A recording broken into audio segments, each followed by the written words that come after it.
안녕하세요. 명랑하고 냉철한 니체의 철학, 명철 철학입니다. 오늘은 저번 시간에 정리를 조금 하고 15장 전개의 목표, 하나의 목표에 대해서 조금 이야기를 하고 시작하겠습니다. 끝에서 그 인류, 아직도 니체는 인류가 탄생하지도 않았다. 인류 그 자체는 아직도 없음을 뜻하잖아요. 인류가 아직도 탄생하지 않았다는 얘기를 했습니다.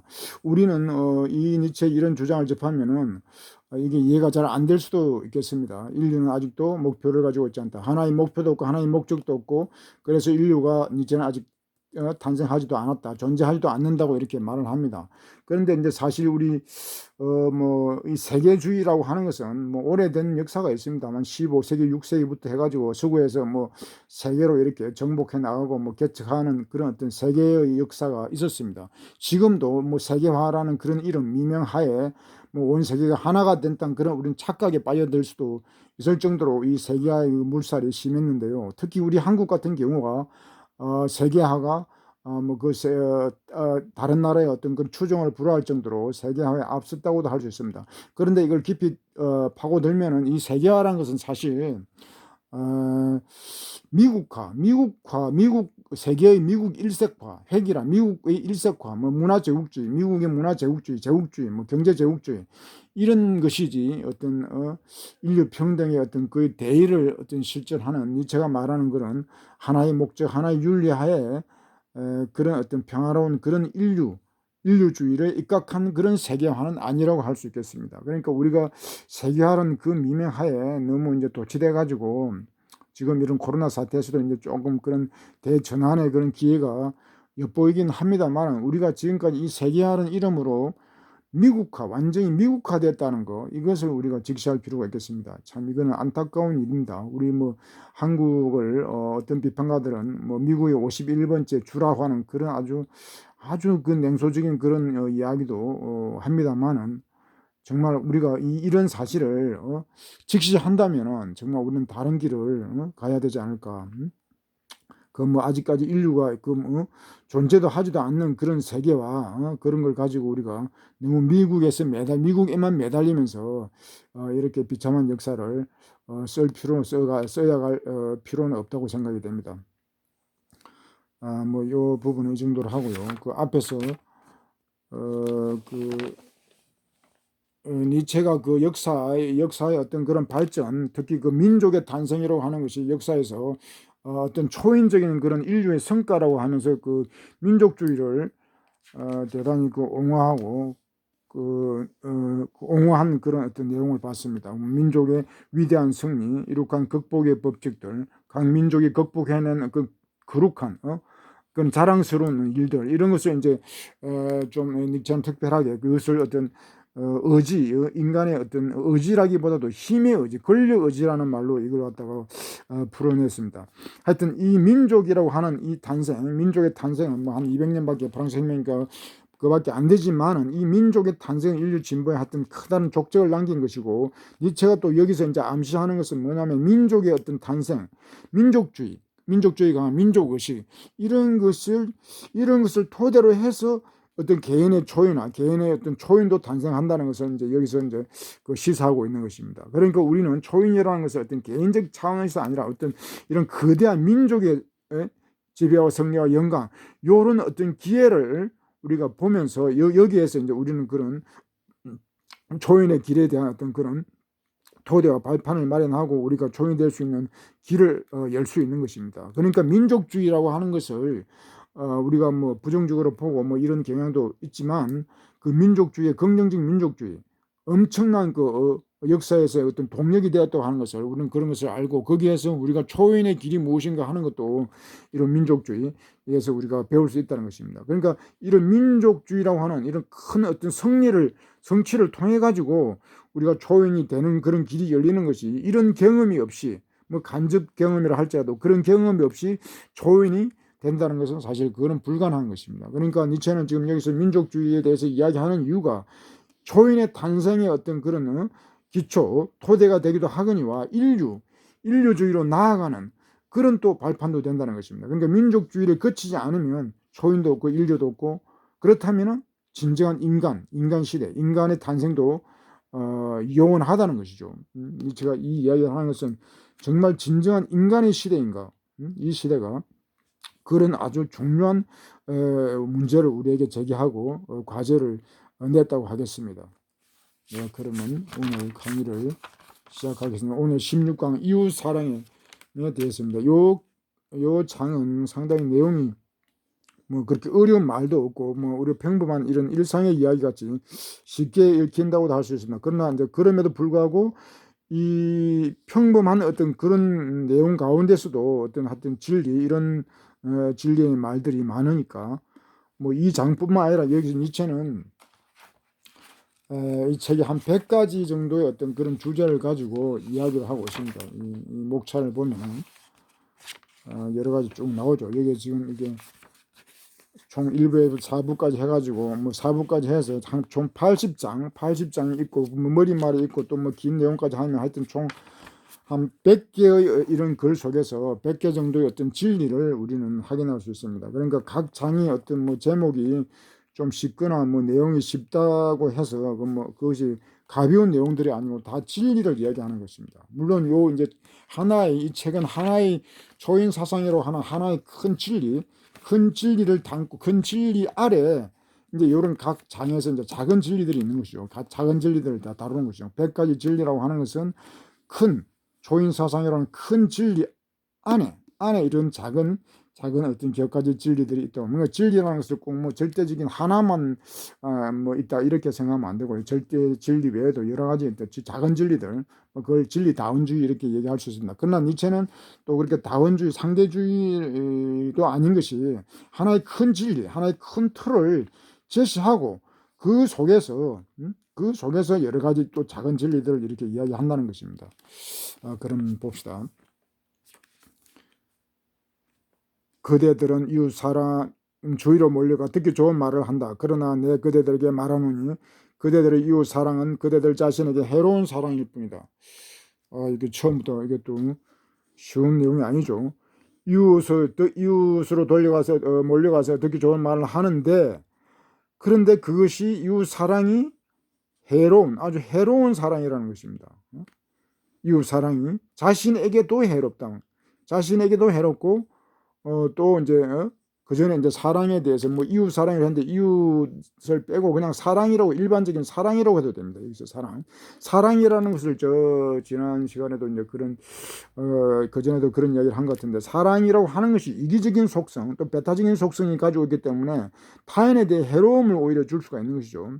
먼 타인에 대해서는 가까운 대상에 대해서는 뭐 이로움을 준다 하겠지만 근데 이제 니체는 여기서 또 다시 자신에게도 해롭다는 것입니다. 이 이웃 사랑이라고 하는 것이 자신의 그 해악을 끼친다는 거죠. 자해적인 그런 사랑도 있다는 것입니다. 니체는 사랑을 부정하는 사람이 아니고 사랑주의자인데 이런 우리의 어떤 일반적인 이런 사랑들이 자해적인 그런 어떤 속성도 가지고 있다는 것을 지금 여기서 폭로하면서 이제 내용이 나오겠죠. 왜 그러면 자해적인가?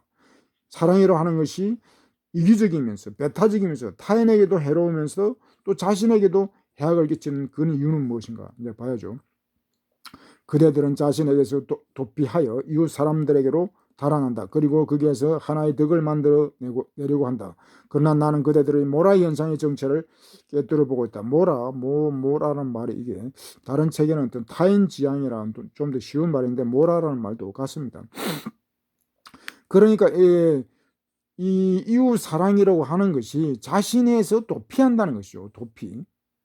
이 도피라는 말을 이해하려면 그 자유로부터의 도피 그 말이 유명한데 그것도 사실은 니체가 먼저 한 말입니다.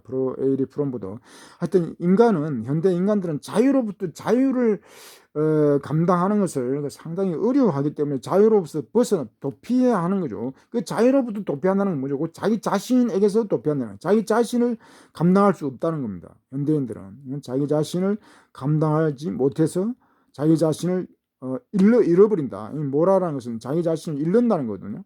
모라. 뭐 실아 이렇게 되죠. 실격. 실격. 완전 자아를 실격하는 잃어버리는 그런 현상을 지금 빚고 있는 현대인들은 그래서 자기 자신을 잃어버리기 위해서 또는 잃어버렸기 때문에 이웃 사람에게 달려간다는 것입니다. 요걸 이제 타인지향적이라고 하는 이유는 자기를 잃어버리기 때문에 자기 자신을 감당할 수 없어 타인에게 의존적이라는 것이죠. 타인지향적인 인간, 현대인간은 타인지향적이다. 의존적이단 말이죠. 자기 자신을 주체할 수 없는 이 어떤 나약함. 원래 인간이 그렇지 않았는데 이제 근대 자본주의 문명과 함께 인간은 상당히 니체는 나약해졌다. 나약해졌다 보는 것이죠. 너라는 말은 여기서 이제 복수, 너희들은 말은 나라는 말보다 더 오래되었다. 너라는 호칭은 신성하게 불리지만 나라는 호칭은 아직 그렇지 못하다. 그래서 사람들이 이웃세계로 몰려간다. 이웃세계로 몰려가는 이유. 나라는 존재가 없다는 것입니다. 나라는 호칭은 아직 그렇게 하지 못해. 나라는 존재감이 아직 없다는 거죠. 그러면 인류 역사를 지배한 게 나라는 이것이 아니고 뭐라고 그랬죠? 인류 역사는 집단주의. 집단. 타자들에 의한 어떤 그런 거대한 집단의 어떤 그런 집단주의가 오랫동안 지배해 왔기 때문에 아직도 나라는 이런 개념조차도 개인의 탄생도 아직도 제대로 이루어진 게 아니라는 것입니다. 그래서 나라는 말은 더 오래되었다. 그래서 이웃으로 아직도 이웃에게 몰려간다 이 말이죠. 그러니까 나라는 것이 탄생하지 않은 게 강한 주체가 아직 없기 때문에 이웃으로 가서 이제 의지한다 이제 그런 거죠. 그래서 자기를 잃어버렸다, 도피한다. 그대들에게 이웃 사랑을 권하란 말인가? 차라리 나는 그대들에게 이웃을 피하고 가장 멀리 있는 데를 사랑하기를, 이웃 사랑을 피하라. 이웃 사랑을 하지 말라 이 말이에요. 이웃을 하지 말라는 겁니다. 그러니까 이웃 사랑을 피하라는 것은 뭐 아주 이웃 사랑을 하지 말라는 건 아니고 뭔가 문제가 있기 때문에 한번 그 문제를 보자는 거죠. 비판하는 거죠. 가장 멀리 있는 자를 사랑하라. 멀리 있는 자.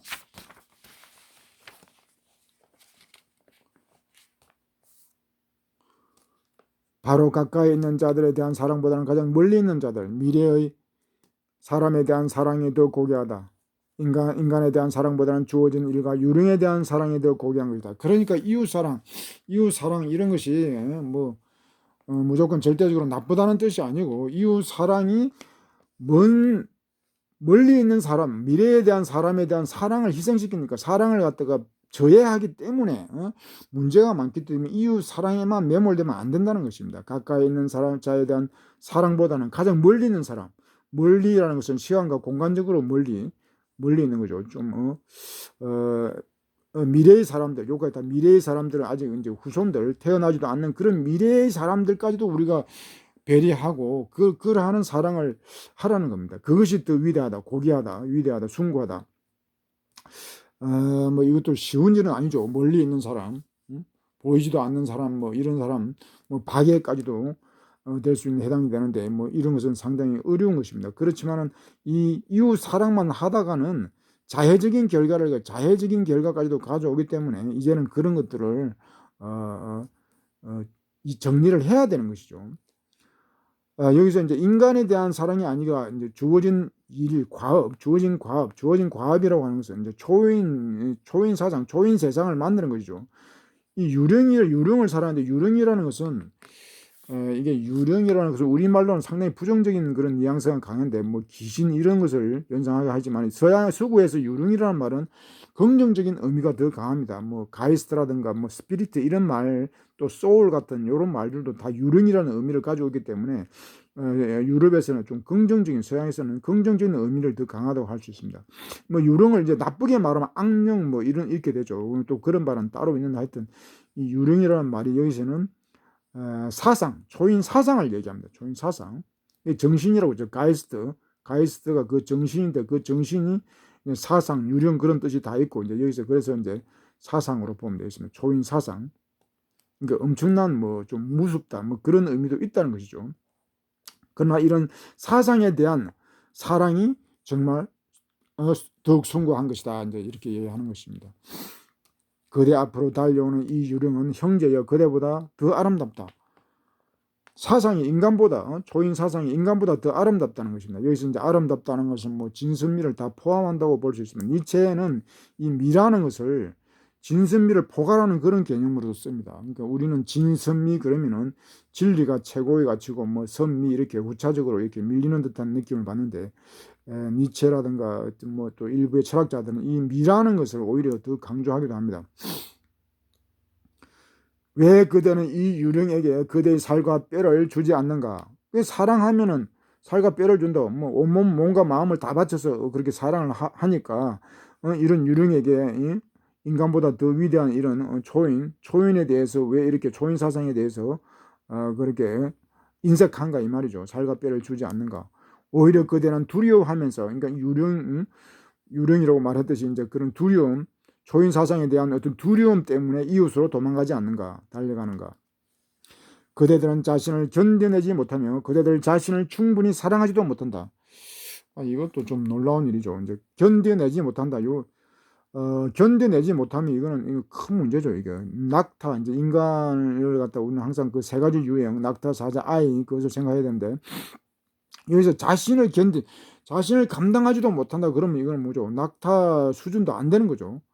니체는 이제 낙타를 가장 어떤 인간의 하위 개념으로 이렇게 보는데, 그 낙타 수준도 안 되는 어떤 그런 존재들이 있다는 것입니다. 자기 자신을 감당하지 못한다. 견뎌내지 못한다. 자기 자신도 견디지 못한다 그러면은 뭐 사회라든가 이런 세계를 감당하기는 더 힘든 거죠. 그대들 자신을, 그리고 자신을 사랑하지도 못한다. 충분히 사랑하지도 못한다. 이래 되면 이제 큰 문제죠, 이게. 자기 자신을 사랑하지 못한다. 그리하여 그대들은 이웃을 유혹하여 사랑하도록 하고 이웃의 과오를 이용해 그들 자신을 도금하려 한다. 도금, 미화 이렇게 보다 되겠습니다. 자기 자신을 긍정하는, 자기 자신을 스스로 사랑하지 못하니까 이웃을 이용해서 이웃의 어떤 과오를 통해서 이제 자기 자신을 긍정하는 이런 어떤 반동이라고 할 수 있는데, 반작용적인 반작용을 통해서만 자기를 이제 합리화한다는 것이죠. 이제 자기 자신을 사랑하지 못한다. 이것이 이제 왜 그런가 하는 것을 생각해 봐야 됩니다. 인간이 왜 자기 자신도 사랑하지 못하는가? 이게 이제 이런 것이 이제 그 어떤 종교의 지배하에 있다 보니까 이제 인간은 불완전 존재다. 뭐 그런 것에 너무 세뇌되어 가지고 사람들은 컴플렉스가 심한, 누구나 이런 컴플렉스를 가지고 있습니다. 그러나 이제 그 니체 철학, 그 이전에 또 스피노자. 근데 이제 동양에서는 그보다 2600년 전에 인간을 사랑할 수밖에 없도록 그런 어떤 위대한 사상들이 있었습니다. 동양 부처의 어떤 그런 연기 사상 같은 것은 인간이 완전하다는 그런 어떤 사상이거든요. 인간이 완전하게 태어났다. 그러니까 그 인간은 불성을 가지고 있다. 누구나 부처다. 불성을 가지고 있다. 이렇게도 이야기하고, 또는 그대로가, 인간 존재 자체가 그대로가 다 부처다. 이렇게 이야기하거든요. 그 두 가지 다를 통합해도 인간은 완전한 존재라는 겁니다. 그러니까 인간은 완전한 존재다. 이런 것을 우리가 그걸 좀 철학을 해봐야 되는데, 이런 것들을 우리가 좀 소홀히 하다 보니까 불완전하다 이러면 자기 자신을 사랑할 수 없는 것이죠. 근데 불교의 그런 어떤 가르침대로 정말 인간이 완전하다면, 완전함을 자기 자신의 완전함을 믿는다면은 사랑하지 못할 이유가 없는 것이죠. 이것이 이제 핵심이라고 봅니다. 니체 같은 경우에도 인간이 자기 자신을 사랑하지 못하는 그런 불완전, 그런 논리에 이제 세뇌당에 당해가지고 그렇다는 것으로, 니체도 그래서 완전주의, 불교 영향을 많이 받았기 때문에 그런 완전주의자라고 할 수 있는 것입니다. 그러니까 자기 자신이 완전하다는 거, 불성, 신성, 불성이라고 하는 것은 그 신성을 말합니다. 인간은 신이다.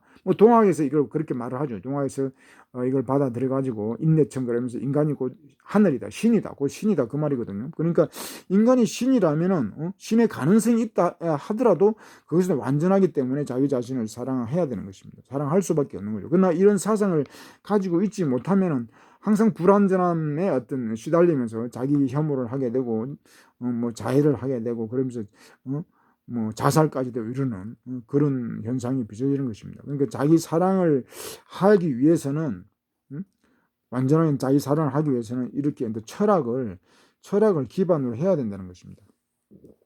나는 그대들이 온갖 불효 이웃과 그 이웃의 이웃을 견뎌내지 못하기를 바란다. 그리하여 그대들은 그대들 자신으로부터 그대들의 법과 그 벗의 넘쳐 흐르는 마음을 창조해내지 않으면 안 된다. 앞에서 자기 이웃을 견뎌내지 못한다. 자기 자신을 견뎌내지 못한다 그랬는데, 자기 자신을 견디려면 이웃을 이제 견디내지 못해야 된다는, 이웃을 버리는 거죠. 이웃 사랑 이런 것을 잠시 접으라는 것입니다. 이웃을 견디내지 못하게 하라, 못해야 된다. 자기 자신을 견디내려면 그렇게 견디내기 위해서 그렇게 하라는 것입니다. 자기 자신을 위해서라도. 그리고 이제 이웃에 떠나면 더 큰 이웃을 또 만날 수 있는 것이죠. 더 넓은, 더 먼 이웃을. 그리고 이제 벗을, 이제 벗을 창조를 하라고 했는데 벗을 창조. 그러니까 이 벗에 대해서 좀 앞에서 그걸 다시 한번 복습을 해야 되겠습니다. 그 니체가 말하는 벗이라고 하는 것은 저번에 벗과 벗에 대해서를 배웠죠. 벗에 대해서. 그 이제 벗이라고 하는 것이 벗이 초인을 향해서 날아가는 그런 화살이고 동경이고 초인에 의한 초인의 벗입니다. 그러니까 벗이라고 하는 거. 그러니까 이런 벗은 현실에서는 상당히 찾기 어려운 벗이죠. 그래서 현실에서 존재한다고 볼 수 없는 그런 벗이기 때문에 창조를 하라는 것입니다. 벗을 창조를 하라고 아까 얘기했죠. 그 이유가 현실에서는 그런 벗이 진정한 벗이 없다는 것입니다. 이런 벗들. 그대 이제 맑은 공기가 되고 구세주가 될 수 있는 이런 벗, 불굴의 눈, 영원한 눈길, 미루 짐작하고 침묵하고 또 때로는 적이 되라고도 했죠. 초연의 벗이라고 하는 것은 때로는 친구지만 적도 될 수 있는, 그러니까 적이라는 것이 무찌르자 그런 게 아니고 라이벌, 건전한 라이벌, 그리고 또 자극이 될 수 있는, 영감을 줄 수 있는 그런 벗은 이제 현실에서는 어려우니까 이제 그것을 구세주 이런 벗을 살수 어려우니까 니체는 여기서 지금 벗을 창조하라는 것입니다. 창조. 그럼 이웃을 떠나서 이제 벗을 창조하라는 거죠. 그건 창조하라는 것은 바로 처음부터 바로 그렇게 되지는 않겠죠. 그러니까 일반 그런 우리는 현실에 존재하는 그런 벗이라 할지라도 그 벗을 갖다가 그렇게 초연으로 이루도록 그렇게 얼마든지 유도할 수도 있고 또 이끌어줄 수도 있다는 것입니다. 도움을 줄 수 있다는 것이죠. 넘쳐 흐르는 마음, 이 넘쳐 흐르는 마음, 정신, 이것이 바로 이제 초인의 정신이거든. 초인의 어떤 정신, 진선미, 이것이 넘쳐 흐르는 마음은 진선미적 어떤 그런 덕성들이 다 넘쳐 흐른다. 충만함을 넘어서서 충일, 넘쳐 흐르는 그런 어떤 모습으로까지 창조를 해야 된다는 것입니다. 그대들은 자신을 칭찬하려는 목적으로 이웃이라는 정인을 끌어들인다. 그대들은 정인을 자신 스스로 칭찬 못하고 항상 이웃으로 간다는 겁니다. 정인을 유혹하여 그대를 대하는 좋은 생각을 갖도록 만들며 그렇게 하면서 그대들은 자기 자신에 대해 좋은 생각을 가지게 된다.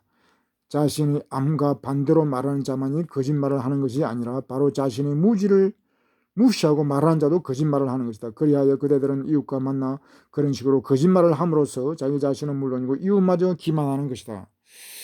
이것도 좀 내용이 생각을 많이 해야 됩니다. 우리는 거짓말을 한다. 거짓말을 안 하는 사람이 거의 없겠죠. 누구나 거짓말을 하는데 이제 그 거짓말을 너무 심하게 하고 거짓말이 터무니없는 그런 거짓말도 이제 난무한다는 게 큰 문제인데 니체는 여기서 이제 거짓말이 두 가지가 있습니다. 아는 사람도 거짓말을 하고 모르는 사람도 거짓말을 한다는 것입니다. 물론 여기서 이제 아는 사람, 그러니까 지식이 많은 사람, 지식이 많은 사람들은 어떤 식으로 거짓말을 하느냐? 아는 것하고 반대로 하면 거짓말이 되는 거죠. 그리고 이제 이 아는 사람, 지식 많은 사람들이 거짓말하는 것은 많이 알기 때문에 아는 것 이상을 또 거짓말을 합니다. 그리고 또 심각한 문제는 아는 것을 또 모른다고 하죠. 아는 것을 또 모른다고 이렇게도 거짓말을 합니다. 그래도 문제가 골치 아파지죠. 이 학자들도 모른다 소리를 아주 자랑처럼 많이 합니다. 모르는 것이 대단한 것이냐 아주 그것을 또 겸손으로 이렇게 받아들이는 그런 것도 있는 모양이에요. 그렇기 때문에 모른다 소리를 많이 합니다. 특히 인간이라든가 이런 선악이라든가 철학적인 문제를 이렇게 주면은 전부 모른다는 소리밖에 안 하죠. 모르면 죽어야 됩니다. 인간이 뭔지도 모르고 그러면 살 이유도 없죠. 그런데도 아주 자랑스럽게 그걸 모른다 소리를 하죠. 칸트부터 해가지고 칸트도 인간에 대해서 아주 많은 공부를 하고 연구를 했습니다만 결론은 모른다는 그런 얘기를 했습니다. 불가지론. 물론 다 모른다는 것은 아니고 하여튼 본질적인 것을 모른다 해가지고 불가지론 그런 말을 한 적이 있습니다. 칸트는 사실 몰랐을 수도 있습니다. 200년 전에 250년 전의 인물이기 때문에 그때까지만 해도 아직 철학이라든가 과학이 그렇게 덜 발전한 시대이기 때문에 모를 수도 있었죠. 그런데 현대 학자들도 그 소리를 한다는 말이에요. 그러면서 칸트라든가 이런 이름을 들먹입니다. 그 위대한 철학자도 몰랐다고 했다. 그러니 모르는 것은 그것은 수치가 아니다 이런 얘기를 하는데 그런 건 사기입니다. 사기. 그러니까 알면서도 모른다고. 일반인들도 또 그런 얘기를 하죠. 일반인들도 자기가 뭐 큰 가오를 범하거나 그러면 다 몰랐다고 그러죠. 그러니까 이 아는데도 몰랐다고 하는 거, 이것도 이제 사기라는 것입니다. 기만, 이렇게 기만. 근데 무지하는 사람도 이제 무지하기 때문에 또 거짓말 하죠. 모르기 때문에 뭐가 뭔지는 모르고 뭐를 모르는지를 모르는 거예요. 이제 무지라고 하는 것은 가장 그 큰 문제가 자신이 무엇을 모르는지를 모르는 거예요. 그러니까 무슨 말을 하는지도 모르고 이제 거짓말을 하는 거죠. 이렇게 하면은 자기도 쏘이고 이웃도 속이는 것이다. 뭐 이제 이런 얘기나 이것도 좀 참 심각한 문제인데 생각거리가 많습니다. 바보는 이렇게 말한다. 사람들과 사귀면 성격이 망가진다. 아무런 성격도 가지고 있지 않을 때는 특히 그러하다. 거짓말만 하니까 다 망가지죠. 어떤 사람은 자신을 찾으려고 이웃으로 가고 또 다른 사람은 자신을 잃고 싶어서 이웃으로 간다. 그대들 자신에 대한 그대들의 그릇된 사랑은 고독을 일종의 감옥으로 만들어버린다. 이 말도 좀 특별하네요. 자신을 이웃으로 가는데 이웃 사랑을 하는 사람들의 종류가 두 가지입니다. 자신을 찾기 위해서, 자신을 위해서 가는 사람도 있고 자신을 잃어버리기 위해서 이웃으로 간다는 것입니다. 이웃 사랑을 한다는 것입니다.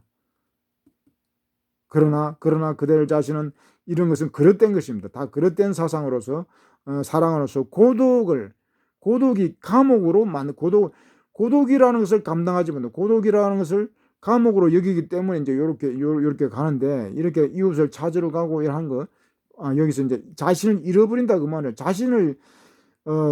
완전주의, 불완전주의에 빠졌기 때문에 자신을 그냥 잊어버리고 싶죠. 그래서 이제 제 이웃으로 간다는 것이죠. 자신을 찾는다는 것은 뭔가 자신의 어떤 그런 부족한 부분들, 그런 것을 메꾸고, 정말 자신을 뭔가, 확립하기 위해서 뭔가 좀 좋은 의미로도 이웃으로 하지만 어떤 경우가 됐든 간에 이웃 사랑이라고 하는 것은 그것은 그릇된 것이고, 자기 자신을 망칠 수 있는 그런 거란 겁니다. 감옥.